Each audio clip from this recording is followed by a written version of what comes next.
네, 한국어 형태수 분석에 대해서 설명을 하겠습니다. 목차는 형태수 분석이란 무엇인지, 또 형태수 분석을 하려면 사전이 필요한데, 사전하고 또 이제 형태수 간의 결합 제약 규칙, 그리고 이제 그 사전과 결합 제약 규칙을 이용해서 형태수 분석하는 과정, 형태수 분석 중의성 문제 뭐 등등에 대해서 얘기를 하려고 합니다. 먼저 형태소가 뭐냐면요, 의미가 있는 최소 단위라고 얘기를 하거든요. 또 이제 어떤 사람은 문법적인 관계적인 뜻을 나타내는 단어 또는 단어의 부분이라고 정의를 하는 사람도 있고요. 또 이제 뭐 세 번째 정의는 일정한 범위 안에서 쓰이는 낱말의 총체라고 정의를 하기도 하고, 또 어떤 다른 사람은 어떤 갈래의 낱말을 간단한 풀이를 붙여서 차례대로 버려놓은 낱말의 집단, 이렇게 네 가지의 형태소 정의를 얘기를 했는데요. 우리가 통상적으로 가장 많이 사용하는 것은 1번, 의미가 있는 최소 단위, 즉 더 이상 분해를 해버리면 의미를 잃어버리는 그런 단위라고 볼 수 있겠죠. 그러면 형태수 분석은 사전과 결합제약 규칙을 이용해서 형태소를 분리하고, 또 이제 원형 복원, 불규칙 같은 경우에는 원형 복원을 하고요. 원형 복원 대상이 되는 것은 불규칙 용언, 탈락, 축약 현상 등에 대해서 복원이 필요합니다.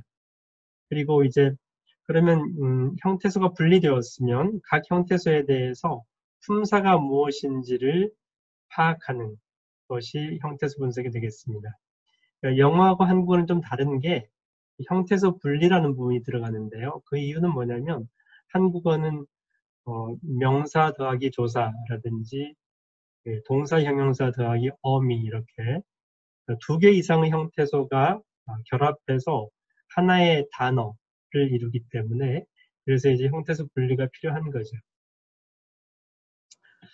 그럼 형태소 분석을 하기 위해서 필요한 형태소 사전에는 어떤 내용이 들어가냐면, 이제 우리 한국어 경우에 각 품사들이 있는데요. 체언, 용언, 수식언, 독립언, 접사, 그리고 문법 형태소 등으로 구분되는데, 여러분이 잘 알다시피 체언에는 명사, 대명사, 수사, 의존명사가 있고요. 용언에는 동사, 형용사, 보조용언, 보조용언을 이제 보조동사, 보조형용사 이렇게 두 개로 구분하기도 하고 구분을 안 하기도 합니다. 수식언 독립언에는 관형사, 부사, 감탄사가 있고요. 접사에는 접두사, 접미사, 문법 형태소에는 조사, 어말, 어미, 선어말, 어미가 있습니다. 이런 각 형태소들을 사전에 나열을 해서, 물론 이제 품사 정보도 같이 나열을 해줘야 되죠. 사전이 필요하고요. 그 사전을 이용해서 형태소들을 분리하게 됩니다. 그러면 형태소를 분리할 때 어떻게 할 거냐?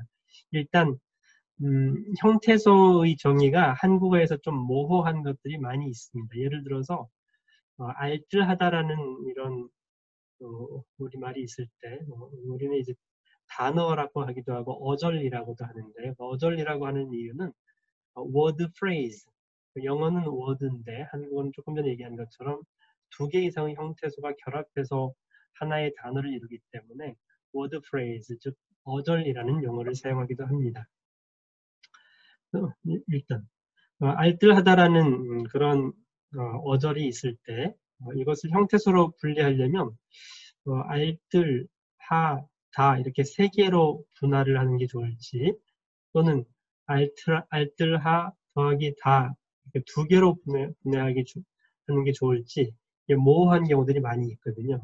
그때 이제 어떤 기준에 의해서 형태소를 분리할 거냐의 문제는 형태소 사전에 수록된 단어들을 중심으로 한다는 거죠. 예를 들어서 알뜰하다는 사전에 있는데 알뜰도 있긴 있군요. 그래서 두 가지가 다 가능하겠죠. 어떤 경우에는 이 알뜰이 사전에 없는 경우도 있습니다. 이게 조금 애매한 부분이라서요. 알뜰도하다 이렇게 알뜰이라고 쓰기도 하는데 알뜰 은는 이가를 붙이는 게 조금 부자연스러운 그런 이해가 되겠습니다. 어쨌든 형태소 사전에 수록되어 있는 형태소들로 분리를 하는 거죠. 김치라면이 있다면 김치는 사전에 있고 김치라면은 이 복합명사라서 사전에 없는 경우가 많거든요. 물론 이제 어떤 사람은 복합명사들을 모두 사전에 수록을 해서 사전에 있는 경우도 있는데 이거 이제 형태소 사전마다 조금 차이가 있기 때문에 어쨌든 이미 주어진 형태소 사전에 그 단어들이 있으면 그 단위에 의해서 분리를 한다라는 거죠. 네. 그러면 이제 형태소 분석기에서 형태소 분석 과정을 간단히 살펴보면 예를 들어서 입력 어절로 사람들은 이 입력이 되면 우선 먼저 이제 은을 먼저 분리를 하고요. 그 다음에 들이라는 전미사를 분리를 해서 사람, 들, 은 이렇게 형태소 분리를 한 후에 각 형태소에 대한 품사를 부착해 주는 거죠. 사람은 명사고 들은 복수형 전미사죠. 전미사고요. 그 다음에 은은 조사가 되겠네요. 용언의 예를 들면 입력어절의 예를 사랑스러웠다로 했는데요. 어말럼이 다를 분리하면 사랑스러워 플러스 다가 되겠고요.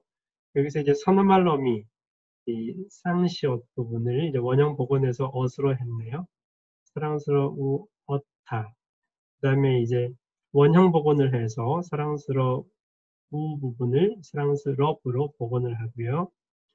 그러면 이제 스럽이 다시 용언화 전미사로 분리가 되는 거죠. 그래서 사랑스럽었다. 네 개의 형태소로 분리를 하겠네요. 물론 어떤 사전에 사랑스럽이 사전에 있다면 이렇게 세 개로 분리하는 그런 형태소 분석기도 있겠죠.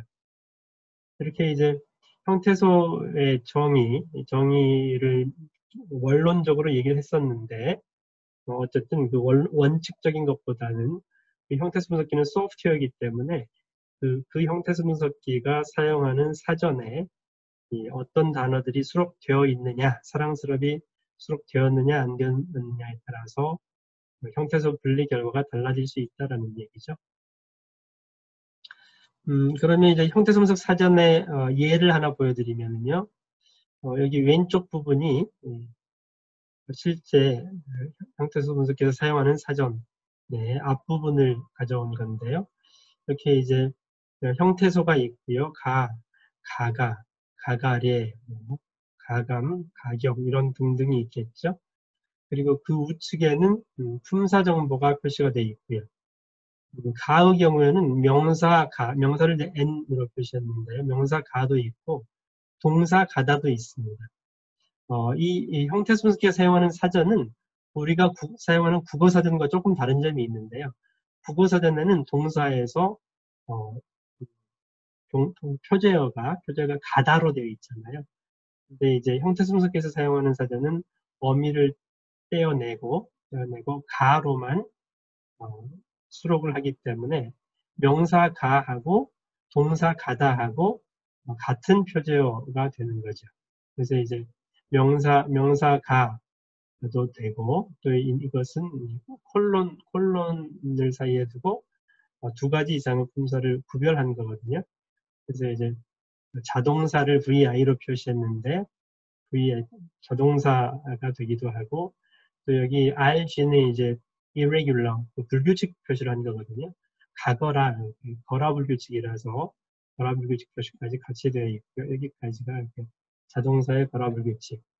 그리고 이제 보조 용언으로 보조 동사로 가다 먹어 가다 가다 뭐뭐 해 가다라는 이런 보조용언으로 사용되는 품사도 있기 때문에 보조용언 표시는 동사의 그 auxiliary verb라는 의미로 VX라고 표시를 하는 거죠.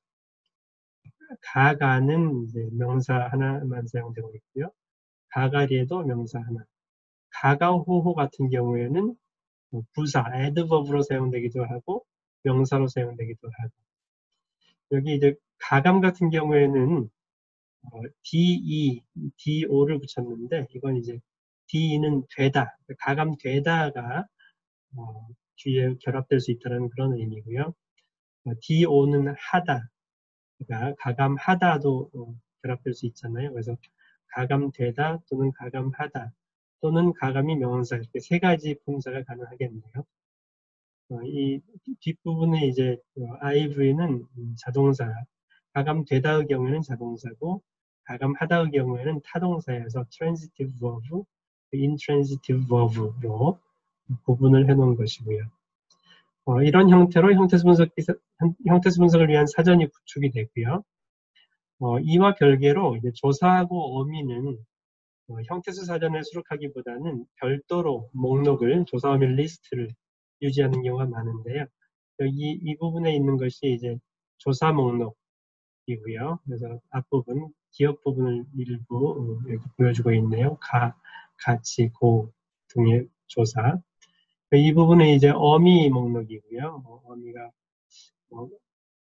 간 같은 경우에 가, 니은 것인 또 뭐 할까 뭐 해서 리을까 이런 어미도 있고요. 이렇게 조사어미 목록하고 또 이제 일반 형태소들 사전하고 이런 것들이 필요합니다. 먼저 이제 형태소 분석 결과를 하나 예시를 했는데요.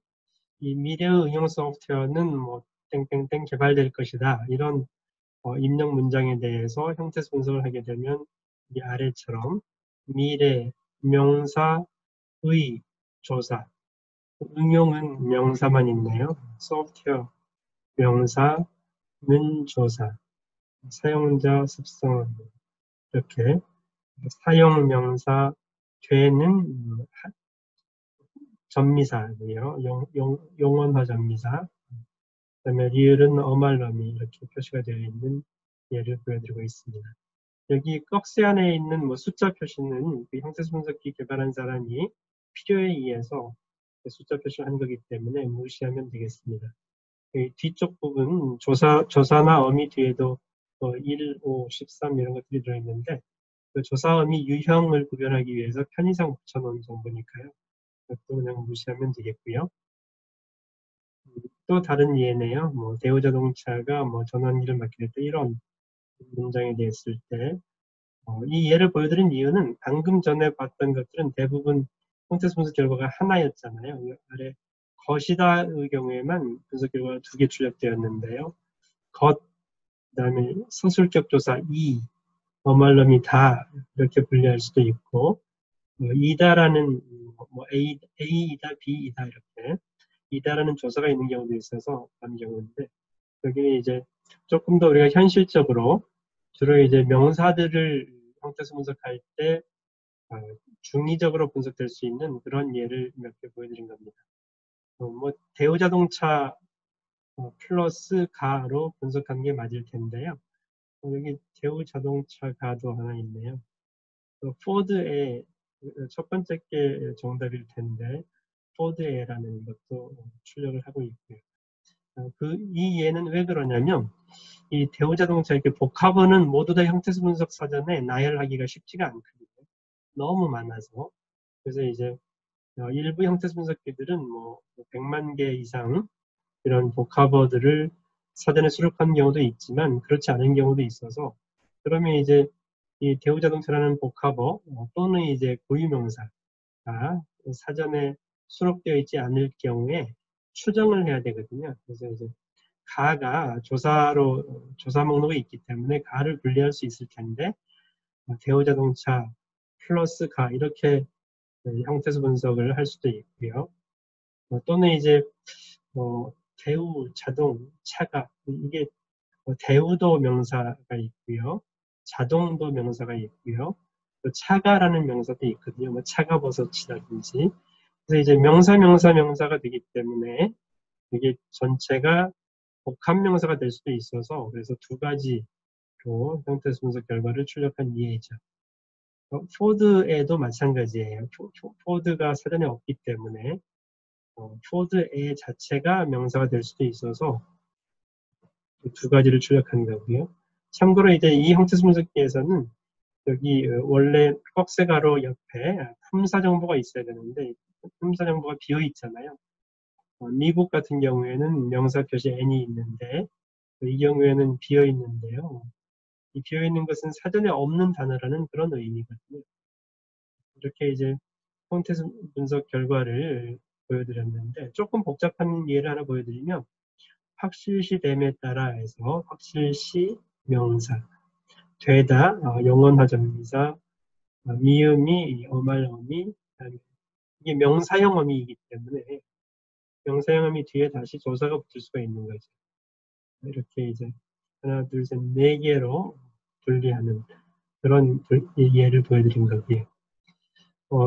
따르다의 경우에도 이제 따르오가 정답일 텐데 따다라는 동사가 있어서 따라 또 이제 따어라라는 어말어미도 있고요. 라라는 어말어미도 있어서 따르어 또는 따어라, 따라 이렇게 세 가지 형태 성적 결과가 출력되는 그런 예를 보여드린 겁니다.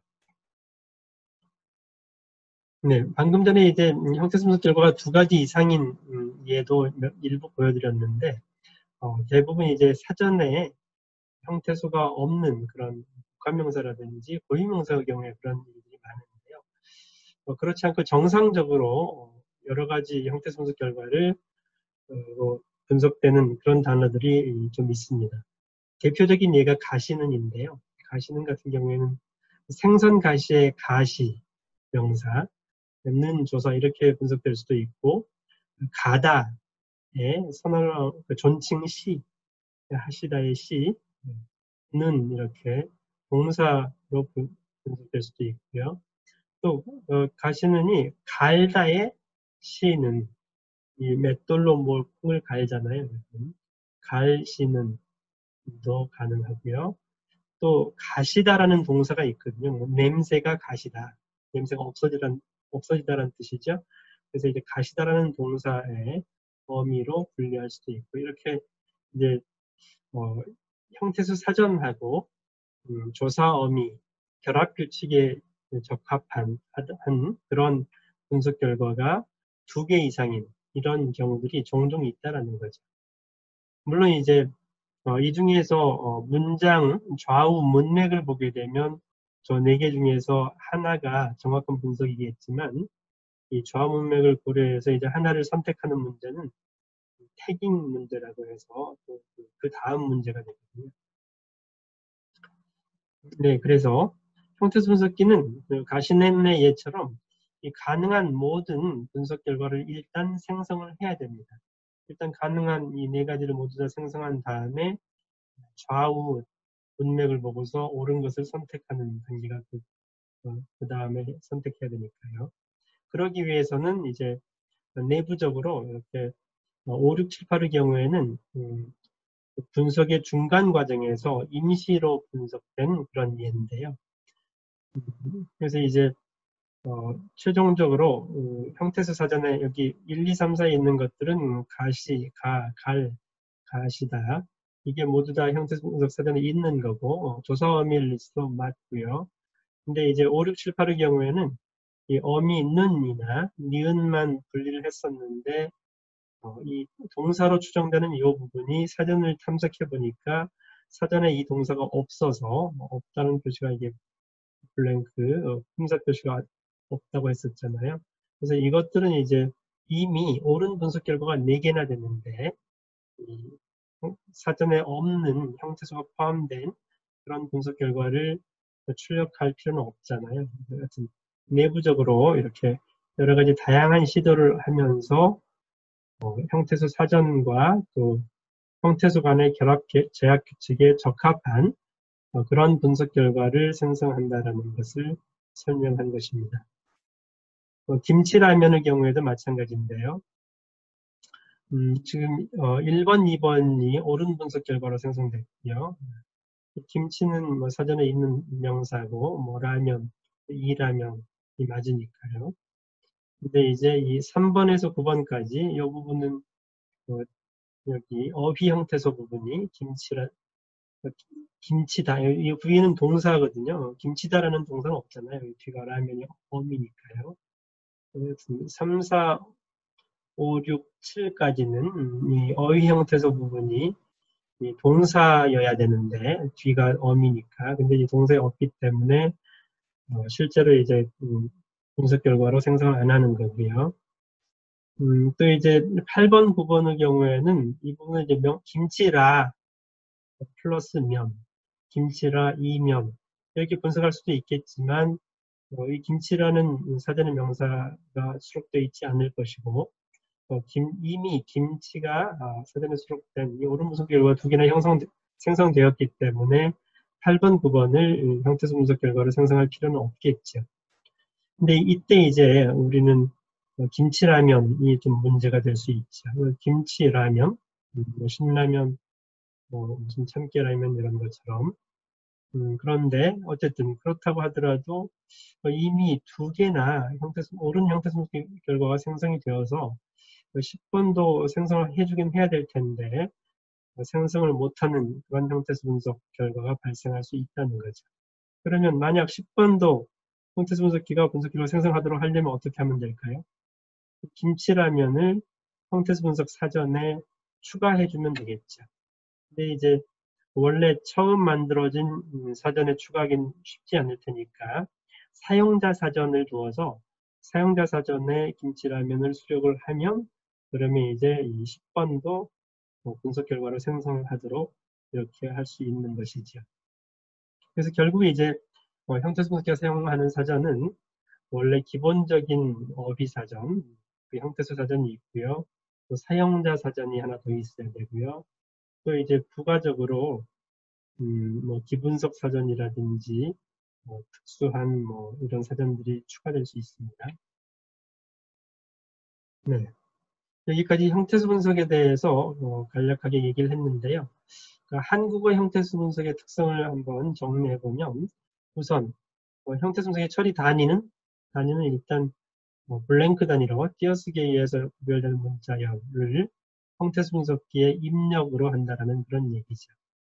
근데 이제 그때 그 형태소 분석기의 입력 문자열 어절은 하나 또는 둘 이상의 형태소로 구성된다고 앞에서 얘기를 했고요. 불규칙이라든지 탈락, 축약의 경우에 형태론적 변형이 일어나기 때문에 이 원형 복원을 해야 된다는 그런 얘기고요. 그래서 이제 형태 분석 알고리즘은 사전과 분석 규칙, 결합 제약 규칙이죠. 분석 규칙을 이용해서 분석을 할 수 있겠다는 얘기죠. 그리고 중립성이 있는 그러니까 두 가지 이상의 분석 결과가 가능한 것들은 일단 모두 생성을 해줘야 된다 그런 얘기고요. 그러면 만약 우리가 형태 분석기를 실제 개발을 한다면 여러 가지 그 세부 기능들이 있어야 될 텐데요. 기본적으로 체온 뒤에 붙을 수 있는 조사, 또 용언 뒤에 결합할 수 있는 어미, 조사 어미를 분리해야 되고요. 물론 이때 변이체를 분리할 수 있어야 되죠. 어는 동사의 경우에는 이렇게 아가 다르잖아요. 모음조에 의해서 이런 경우들이 있고요. 조사의 경우에도 이가가 다르잖아요. 컴퓨터는 이렇게 되지만 빵은이 되니까요. 그래서 이렇게 변이체 문제도 고려를 해서 분리를 해야 되고요. 다음 이제 어말어미가 분리되면 선어말어미도 분리를 해야 되거든요. 선어말어미는 she, assert, get 네 가지만을 선어말어미라고 간주를 합니다. 물론 이제 국어학에서는 이 she, assert, get 외에도 여러 가지 더 많은 선어말어미를 정의하는 그런 학자들도 있긴 한데 형태소 분석 관점에서 본다면 형태소 분석의 편의성의 관점에서 선어말어미를 정의할 때는 she, assert, get 네 가지로만 정의를 하고 있습니다. 그리고 이제 전미사, 하다, 되다스럽다 또는 기와 같은 여기서는 이제 용언 전미사 그리고 명사형 어미들도 분리할 수 있어야 되고요. 물론 여기에 이제 체언 전미사로 등도 분리를 해야 됩니다. 이렇게 이제 불규칙 용언의 경우에는 원형 복원 루틴이 모듈들이 필요하고요. 그래서 이제 조사어미, 전미사 그리고 원형 복원이 끝나고 나면 체원 용언 독립원들을 사전 탐색을 통해서 확인을 하는 과정을 거치게 되는 겁니다. 그때 이제 문제가 되는 게 김치라면처럼 복합어 또는 이제 고유명사 사람 이름처럼 미등록어 등을 인식하는 것이 조금 까다로운 문제에 속하죠. 그리고 또 하나는 이제 준말들도 있거든요. 준말 처리도 가능해야 되고요. 그러면 형태소 분석 방법론에는 어떤 방법론이 있는지를 정리를 한 것인데요. 첫 번째 방법론은 언어 독립적인 방법론인데요. 언어 독립적이라는 얘기는 한국어, 중국어, 일본어, 영어 모든 언어에 공통적으로 사용될 수 있는 그런 방법론들이 연구가 되었었고요. 대표적인 방법이 투레벨 모델이라고 하는 게 있습니다. 2층이죠, 2층. 2층은 원래 입력 어조를 하고 분석 결과를 다이렉트하게 매치하는 규칙을 기술을 해서 입력 어절이 들어오면 그 다이렉트 규칙을 적용해가지고 분석 결과로 생성하는 그런 방식이고요. 기계학습이 이제 자연어 처리에 사용되면서 요즘은 딥러닝과 같은 기계학습 방법론을 많이 사용하는데 이것도 이제 언어 독립적인 방법론에 속하지. 이 뒤에 있는 세 가지는 이제 한국어 중심으로 한국어의 그 언어 의존적인 방법론이겠죠. 그 방법론으로 규칙 기반으로 하는 형태소 분석 방법이 있고요. 사전을 기반으로 하는 방법이 있고요.